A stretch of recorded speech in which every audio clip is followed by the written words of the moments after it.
Hello and welcome to Media7. I'm Russell Brown. Well, the deal has finally been done and you will be able to watch the 2011 Rugby World Cup free-to-air on New Zealand television. Indeed, with some key games likely to be screening live on TV1, TV3 and 2 different channels each at Maori Television and Sky, you may find it hard to avoid. The $3 million kicked in by the government to procure the broadcast rights will be a fraction of what the competition earns for the IRB. The surplus after the 2007 Cup was around $400 million. But is it further trying the public patience? Jose Barbosa takes a look. If you like free-to-air rugby, the World Cup's going to be just your thing. Much like the knowledge that someday you will die, you won't be able to escape the Cup, because there'll be a game on all the free-to-air channels at the same time. 16 matches will be broadcast live on free-to-air channels.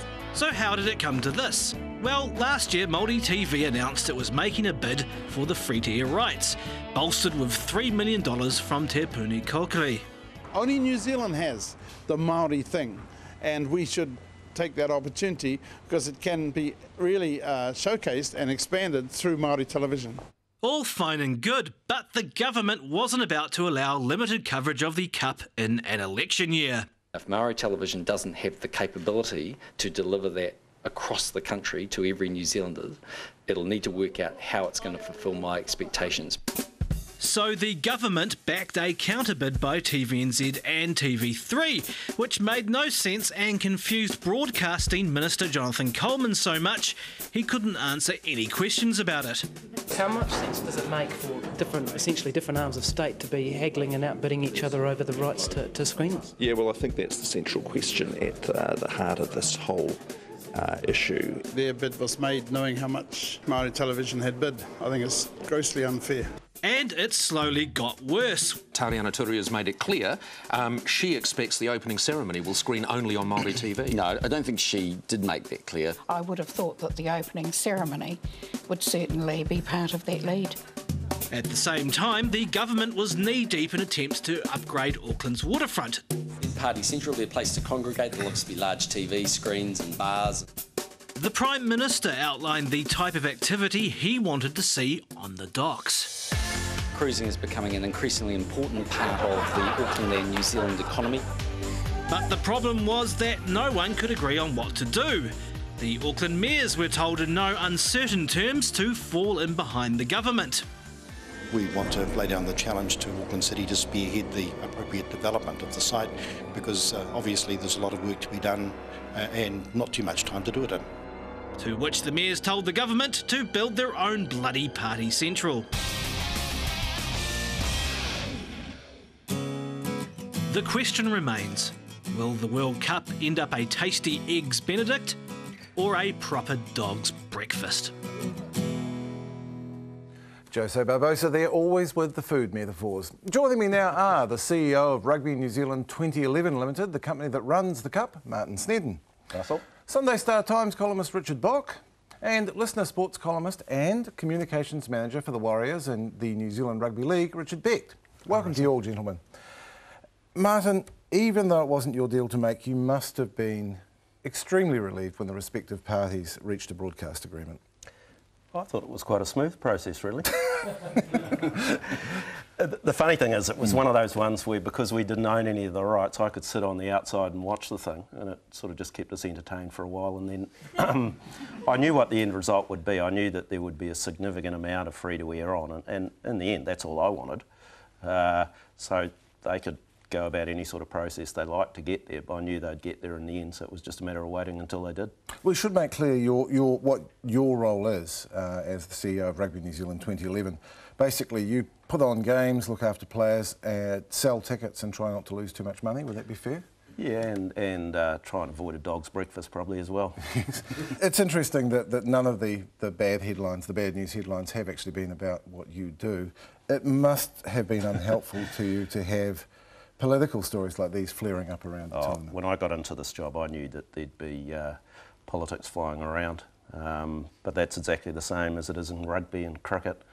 It's just a fact of life, so you just sort of get in the middle of it and try and work it out and try and avoid most of it if you can, and just try and survive, really. Now, Richard Bock, I sense that Martin is not going to lay blame anywhere.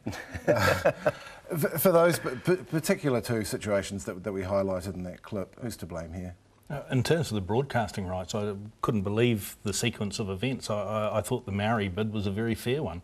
And now they've basically, opened it up to everyone. You wonder how that would translate in terms of advertising and what they'll be able to sell the product for. And that's another issue. This does seem to be a problem for the broadcasters, doesn't it? There's not going to be a big enough audience anywhere to recoup. Yeah, and they initially started saying, well, we'll all band together and come up with some packages, at which stage the Commerce Commission were reasonably interested in what was going on, because they're supposed to be in competition. How did we get to this point with this? I mean, I've made some inquiries, I've talked to people who know this business, and they say it's utterly unusual for the government to get involved in the commercial negotiation, and also unusual for multiple free-to-air broadcasters to be involved. Well, I think it's a part of the national government, the coalition government. It is important to them. They've got a minister in charge of the World Cup. It must be important to them that it's a success, and especially in an election year. So I don't think there's any surprises there. They're going to do what they can to make sure that everyone perceives it as a big triumph for New Zealand. Yeah, so Richard Beck, do you think they'll succeed? Yeah, so they should. I mean, this is an event to be celebrated. We don't have many big events in New Zealand. They're few and far between. I recall the Commonwealth Games 1990, even the 74 Commonwealth Games in Christchurch. They were events that had all sorts of issues, fraying off and falling off them at different times. There were all sorts of arguments and debates about how they might come together. Ultimately, though, they were damn good events. They were events that made New Zealanders feel just a little bit smug about themselves, showed off the country in a good light. The America's Cup, which drew a lot of animosity, I know, from certain sectors of the public, it was still a great event for New Zealand to have and show itself off worldwide. And I think that is the principle behind it. That's why the government's so interested. Any government would be. Any government around the world is when they have their events on. Winter Olympics in Canada, the Olympic Games when they go to Brazil, London. They're all falling over themselves to try to make sure that those events are presented in the best possible light. South Africa, the World Cup this year in football, those are massive events for each and every country. It's their chance to make a stake and to actually play and have some fun. The intriguing thing is, in a way, that none of the bad news headlines have actually been about the usual things. This isn't the Olympics in Athens. The stadiums are all on track. They all look quite good. It seems like we almost didn't need to have this. I mean, what I'm getting to is, should the government have stepped back a little bit? Well, I think, actually, I wish the government had stepped in some time ago, because we did have a major stadium issue over the Waterfront Stadium. I'm an absolute proponent of, I wish we'd gone down that track and we had something big and beautiful down on the waterfront. We wouldn't be fighting over having some bars down there or big screens and things. We'd have the centrepiece there, a national stadium, and that's where the government could have come in and kicked all these silly councils in Auckland all about, said, get out, we'll take charge, we'll put this in, put an act in place to let it happen and let the government fund more of it. Okay, it's a lot more money from taxpayers, but we'd get away from Eden Park, which has been a problem for years in different ways. It will go on being a problem for all sorts of reasons, for transport, for proximity to all the neighbours there who rise up in arms about it every time. It's just a shame that we didn't get that stadium. But having said that, what you say, AMI looks nice. It's a stadium that's got a feel about it now. It looks like one of those international class stadiums. I haven't been down to see it in the flesh as such. Eden Park's taking on good shape as well, and other people are falling in and coming up with decent stadiums to show to the world and to put World Cup matches on. Yeah, so we've got what we've got. Martin, I wonder if you have in mind a certain way you have to present yourself and the organisation, because you want people to feel good about this, don't you? Yeah, I mean, right from the start we targeted the fact that we had to get this tournament away from being perceived just as a rugby tournament. I mean, rugby was important, and it's the reason we got the thing is because of the success of the All Blacks and success of rugby in New Zealand over the last 100 years, really. But what I knew is that if we just presented it to the New Zealand people as a rugby tournament, then whilst a number of New Zealanders would hook into that and say, that's fantastic, a huge amount would say, not interested.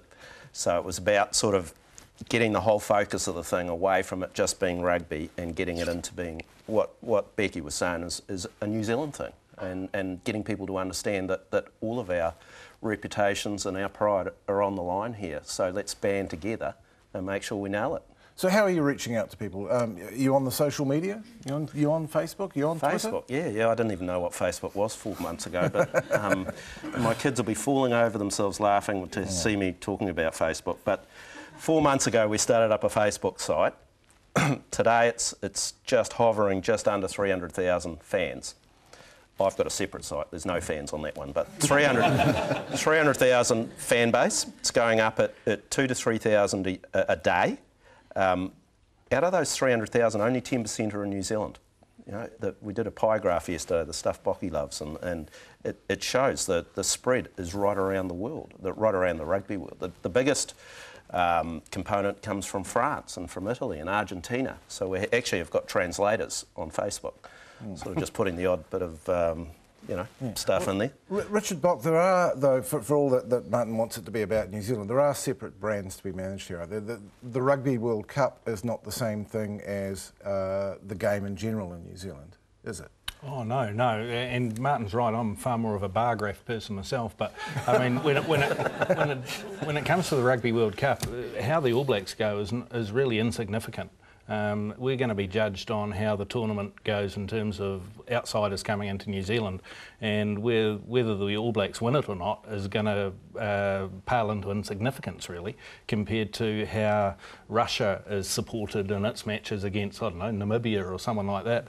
I don't know if they're there, are they, this time? Or Russia could be playing the USA, the two minnows of the world. Exactly, and how those people are treated and teams are treated all around New Zealand and in the provinces. Which is about getting out to the heart. And already there's been a lot of talk about, New Zealand's a great rugby country, but they're very self-obsessed, and they don't really appreciate the wider game and the wider cultures and things like that. So I think we have got a point to prove. Also, I don't think we're going to get these tournaments in the future. I think we've got this one, we've got the Cricket World Cup coming up in 2015, and I reckon that's about sayonara to world tournaments. We might get a Commonwealth Games in 2018, but that will be our lot. We won't get anything Richard bigger. Beck, briefly, should we be worried that of recent sporting events, the least exciting ones have been the Super Rugby? Last weekend you had the Phoenix and the one-dayer at Eden Park. Both of them were pretty large and loud. Should we be worried that we're not that excited about rugby? No, look, I think because what will happen is the Rugby World Cup, and Martin's alluded to it when I've talked about it too, it's an event. The biggest thing about it is that it is an event, and a massive event. And people will be drawn to it because of that. They want to be part of the action. And actually what is being played is not quite incidental, but it's more insignificant than some of us care to think. So it's separate from the fortunes of the game itself. Yeah, and that's what I believe. And if you get too tied up in the product, well, obviously the absolute zealots will get tied up in the product, and that's why there's been a lot of wringing of hands over the way rugby union's been played in the last few years. But this year they seem to have got the interpretation right in the tackled ball, and there's more freedom of expression again. There's less kicking at this stage. We got the tackle ball right just in time. Just in time, and that will be invaluable for the genuine rugby union supporter, for the general interest person who wants to go along to a big event, be it sport, be it rock music, be it anything. That doesn't matter so much. They just. I'm going to have to blow the whistle on you now, but we will be back after the break with the second of two halves, in which we'll talk a little bit about the media logistics.